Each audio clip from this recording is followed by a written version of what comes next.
இப்போ நம்ம பாடம் 7ல் திருக்குறள் கதைகள் பார்த்தோம். இப்போ திருக்குறள் கதைகளுக்கான புத்தக பயிற்சி வினாக்கள் தான் பார்க்க போகிறோம். வாங்க பார்க்கலாம். முதலாவதாக சரியான சொல்லை தெரிவு செய்து எழுதுவோமா.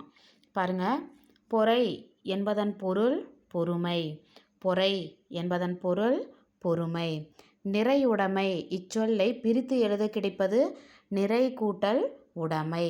இப்போ பாருங்கள், இதில் இருக்கிற யூ அப்படிங்கிற எழுத்தை எடுத்துட்டு நம்ம என்ன போடணும், கூட்டல் ஊ போட்டு எழுதணும். நிறை உடைமை, நிறை கூட்டல் உடைமை. அடுத்தது பாருங்க, மெய் கூட்டல் பொருள் இச்சொற்களை சேர்த்து எழுத கிடைப்பது என்ன எழுதணும், கூட்டலை எடுத்துட்டு என்ன போடணும், நம்ம கூட்டலை எடுத்துட்டு இப்பு போட்டு எழுதணும். மெய்ப்பொருள். மெய் கூட்டல் பொருள் மெய்ப்பொருள். அடுத்தது பாருங்க, வெகுளாமை இச்சொல்லின் பொருள் சினம் கொள்ளாமை. வெகுளாமை இச்சொல்லின் பொருள் சினம் கொள்ளாமை. நம்ம என்னன்னு சொல்லியிருந்தோம், சினம்னா என்னன்னு சொல்லியிருந்தோம், கோபம்னு சொல்லியிருந்தோம்ல, அதுதான் சொல்கிறாங்க. அடுத்தது பாருங்கள், போற்றி ஒழுகப்படும் பண்பு பொறை உடைமை.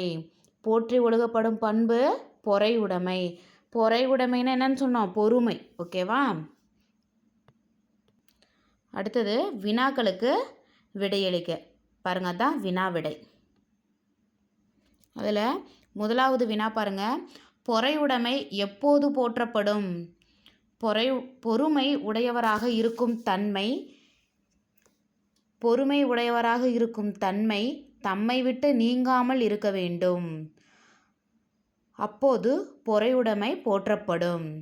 அதாவது பொறுமை உடையவராக இருக்கணும் அப்படின்னா அந்த பொறுமை என்ன பண்ணணுமா, நம்மளை விட்டு நீங்காமல் இருக்கணும் அப்படின்னு சொல்கிறாங்க. அடுத்தது பாருங்கள், மெய்ப்பொருள் காண்பதே அறிவு என வள்ளுவர் கூற காரணம் என்ன. மெய்ப்பொருள்னால் நம்ம என்னன்னு சொல்லியிருந்தோம், உண்மையான பொருள். பாருங்கள், அதுக்கான விடை, யாரிடம் எப்பொருளை கேட்டாலும் அதை அப்படியே எடுத்துக்கொள்ளாமல் அப்பொருளின் உண்மையான பொருளை ஆராய்ந்து அறிதல் வேண்டும். இங்கே பாருங்கள், இப்போ நம்ம இரண்டாவது வினா பார்த்தோம்ல, மெய்ப்பொருள் காண்பது அறிவு என வள்ளுவர் கூற காரணம் என்ன. நீங்கள் இதற்கான விடையை இங்கே பாருங்கள், இப்போ நான் சொல்கிறேன், அந்த மாதிரி கூட நீங்கள் எழுதலாம். உலகில் யார் எந்த செய்தியை கூறினாலும் அதன் உண்மையான பொருளை காண்பதே அறிவாகும். நீங்கள் இப்படியும் எழுதலாம், இல்லை இதை விட நீங்கள் விரிவாக கூட விடையை கொடுக்கலாம். அடுத்தது பாருங்கள், மூணாவது வினா, நாவை காக்காவிடில் ஏற்படும் துன்பம் என்ன. நாவை காக்காவிடில் சொற்குற்றத்தில் அகப்பட்டு துன்பம் அடையும் நிலை ஏற்படும். சொற்குற்றம்னு என்னது, பேசும்போது. ஓகேவா, சொல் குற்றம்.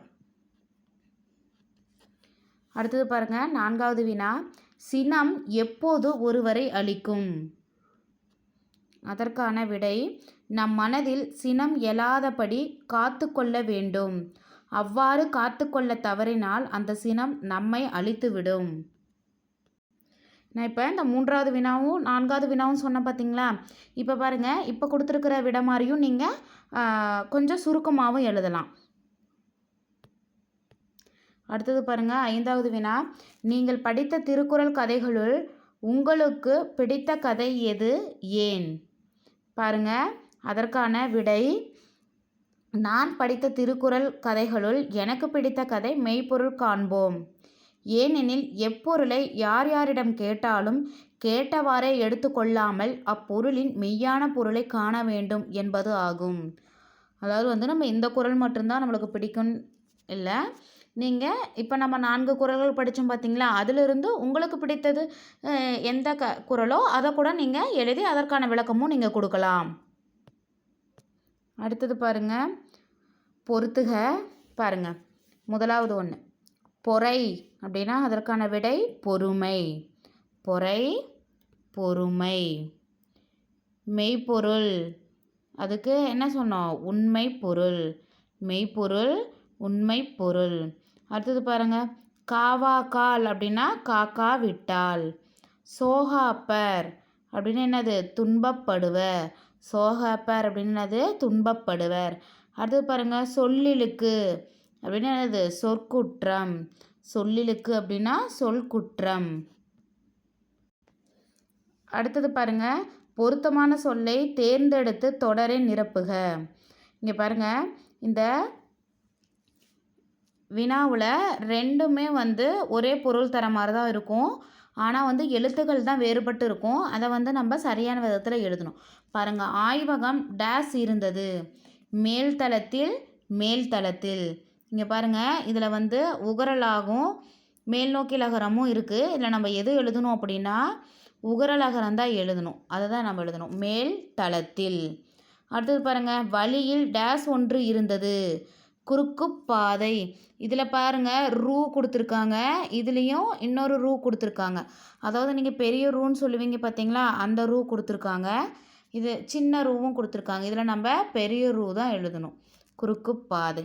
அடுத்து பாருங்கள், உனக்கு காரணம் புரியவில்லையா.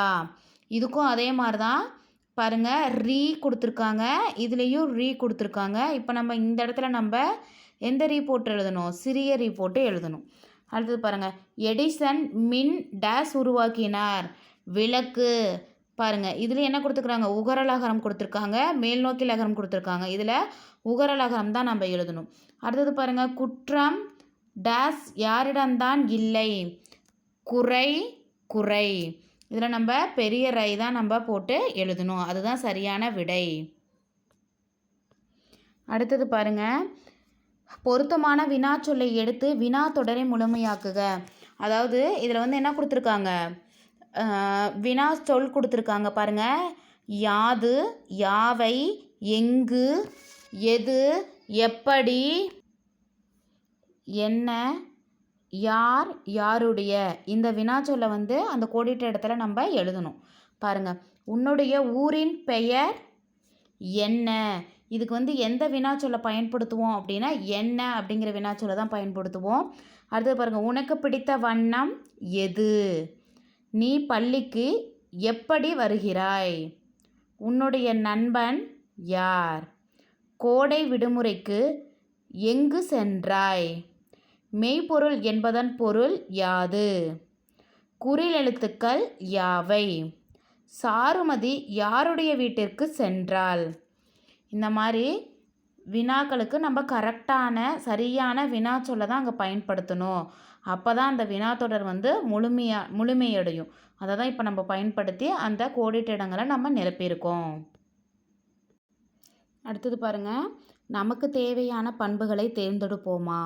இங்கே பாருங்கள், இந்த கட்டம் கொடுத்துருக்காங்க. அந்த கட்டத்தில் நிறைய எழுத்துக்கள் கொடுத்துருக்காங்க.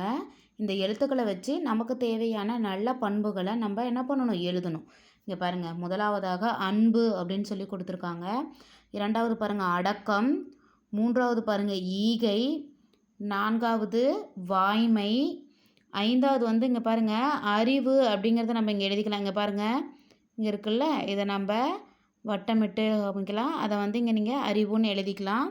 அடுத்தது பாருங்கள் செய் நன்றி. ஆறாவது என்னது, செய் நன்றி. இப்போ நான் சொன்னது மட்டும் எழுதாமல் இன்னும் வேறு நற்பண்புகள் இதில் இருந்திருந்தாலும் நீங்கள் என்ன பண்ணலாம், கண்டுபிடிச்சி நீங்கள் இங்கே எழுதிக்கலாம். இப்போ எடுத்துக்காட்டால் இப்போ ஒழுக்கம் அப்படிங்கிறது இருக்குது, அது கூட நீங்கள் எழுதிக்கலாம். இந்த மாதிரி வேறு பண்புகளையும் நீங்கள் எழுதிக்கலாம். அடுத்தது பாருங்கள் அறிந்து கொள்வோம் அப்படின்னு கொடுத்துருக்காங்க. அதில் நம்ம என்ன செய்தி கொடுத்துருக்காங்கன்னு பார்க்கலாம். பாருங்கள், திருக்குறள் முதலில் அச்சிடப்பட்ட ஆண்டு 1812 அப்படின்னு சொல்லியிருக்காங்க. அடுத்து பாருங்கள், திருக்குறள் அகர எழுத்தில் தொடங்கி நகர எழுத்தில் முடிகிறது. அகரத்தில் தொடங்கி நகரத்தில் முடியுது அப்படின்னு சொல்கிறாங்க. திருக்குறளில் இடம்பெறும் இரு மலர்கள் அனிச்சம், குவளை. திருக்குறள் 1330 குறள்னு சொன்னோமா, அந்த 1330 குறள்லேயும் 2 மலர்கள் தான் இடம்பெற்றிருக்காமா. அதுதான் அனிச்சம், குவளை அப்படின்னு சொல்கிறாங்க. இதில் இந்த அறிந்து கொள்வோம் அப்படிங்கிறதுலேருந்து 3 திருக்குறளை பற்றி 3 நல்ல விஷயங்களை நம்ம தெரிஞ்சுக்கிட்டோம். இப்போ இன்றைக்கி இந்த வீடியோவில் நம்ம திருக்குறள் கதைகள் அப்படிங்கிறதுல 4 குறள்களையும் அதற்கான ஒரு சிறப்பான ஒரு கதையையும் நம்ம பார்த்தோம். அதோட இந்த பாடத்துக்கான புத்தக பயிற்சி வினாக்களும் நம்ம பார்த்தோம். இதிலிருந்து உங்களுக்கு வீட்டு பாடம் கொடுக்கப்படும். அதை நீங்கள் நல்லா எழுதி பாருங்கள், படித்து பாருங்கள். அதே மாதிரி இந்த 4 குறள்களும் உங்களுக்கு மனப்பாட பாடல். அதனால் இதை அடிப்பிரலாமல் எழுதி பாருங்கள் கண்டிப்பாக. இந்த 4 குறள்களுமே உங்களுக்கு கேட்பாங்க. அதை நீங்கள் எழுதணும். அடுத்த வீடியோவில் நான் உங்களை ஒரு சுவாரஸ்யமான ஒரு பாடத்தோட நான் உங்களை சந்திக்கிறேன். நன்றி.